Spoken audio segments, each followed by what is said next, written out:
சேர்த்து வைக்க சித்தத்தில இடமும் இல்ல. 10 ஒண்ணு போடாம பார்த்திடத்தான் வேண்டுகிறேன். முத்துமணி ரத்தினமே மூடுபடம் தேவையில்லை. முப்பொழுதும் முந்தையது இருந்திட விரும்புகிறேன்.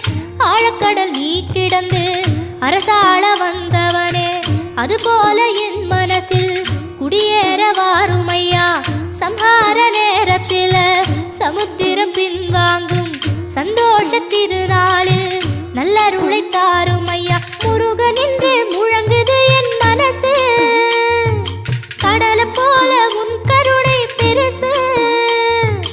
உப்பு காத்து ஊத காத்து சுத்தும் கடலுக்கரைய பார்த்து சத்தியமா கோயில் கொண்ட சுபையா. எங்க குப்பத்துக்கு குலவிளக்கு நீ ஐயா.